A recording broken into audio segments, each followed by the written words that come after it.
Assalamualaikum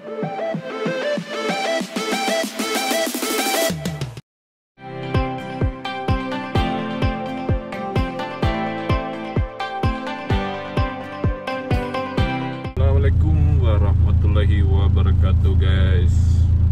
Oke, ini pukul 6 lebih. Kita baru balik kerja. Ini saat petang-petang di Malaysia ya.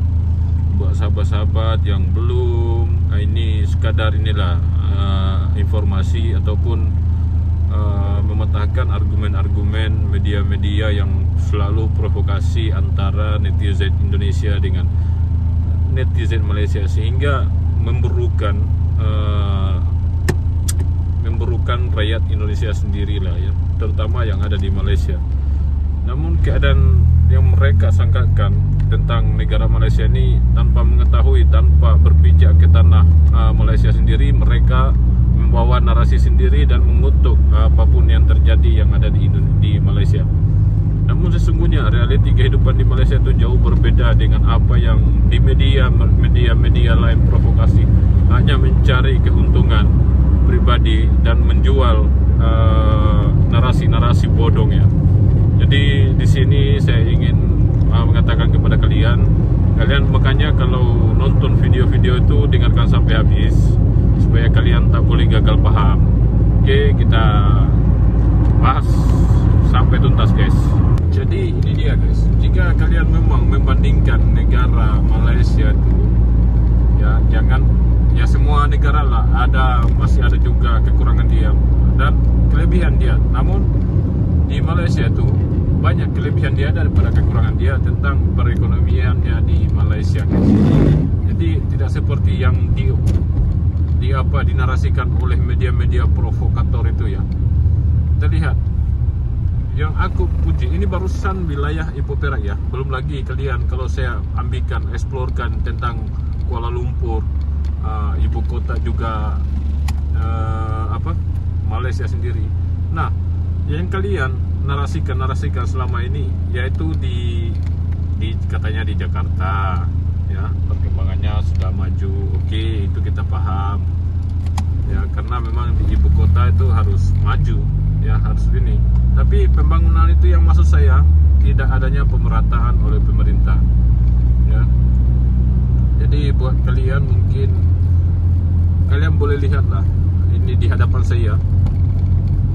Semua ini pun ini baru pulang kerja lah, ini ramai orang pulang kerja. Namun tengok betapa teraturnya kereta, mobil jalan ya, di atas jalan raya, ikuti jalur masing-masing, tidak potong kiri, potong kanan, tiada bunyi klakson ya. Kalian boleh lihat guys, ketentraman dan kepatuhan undang-undang rakyat Malaysia di atas jalan raya. Nah, kita di Indonesia tuh kalau di atas jalan raya sudah kayak itulah ya, macam apakah tradisi kah ya. Sebenarnya apa sih kegunaan horn, bunyi-bunyi horn, klakson terus membuat bising. Kadang pun mengejutkan orang, sehingga mungkin dapat membawa suatu kecelakaan ya, karena bunyi horn tuh. Mungkin ada juga mungkin serangan jantung yang suka mengejut nih, dia boleh terkejutnya kakinya mungkin refleks injak gas, kebetulan dia belum free gearbox, itulah saya lihat di Indonesia. Terutama Indonesia lah, mana-mana daerah lah, klakson itu kayak sudah tradisi ya. Bunyi klakson itu memang bising di atas jalan raya lah. Jadi kalau mentality, lagi pun mau bicara tentang quality, tentang jauhnya sikap saling menghargai di atas jalan raya itu memang jauh berbeda lah dengan di atas jalan raya Indonesia. Tengok, kalian boleh lihat betapa arogannya kalau di atas jalan raya. Kalau seperti pejabat kah apa semua, saya akan jalan mereka sendiri, jalan nenek moyang mereka sendiri, padahal rakyat yang bayar pajak semua. Jadi semua atas rakyat itu berhak di atas jalan raya, bukan jalan Bapahang pun. Kita boleh lihat, apalagi kalau sudah istrinya pejabat mau lalu, wah, seakan-akan dia saja yang mau lewat di situ. Jahanam betul lah. Dia tidak tahu semua itu duit hasil dari cukai rakyat yang bayar. Tapi mau jalan di atas raya seakan-akan dia mau berkuasa. Lah, memang geram lah selalu tengok.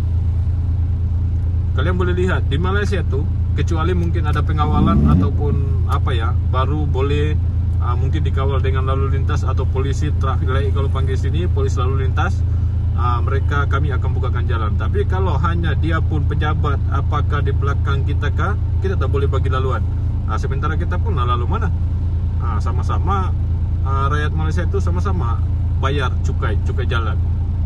Jadi di atas jalan raya itu tiada yang berhak, ya. Tak serupa di reality yang ada kehidupan di Indonesia. Jadi sifat sebenarnya di Indonesia ini masih menunjukkan sifat-sifat tentang hukum rimba. Siapa yang kuat, itu yang jadi pemenang.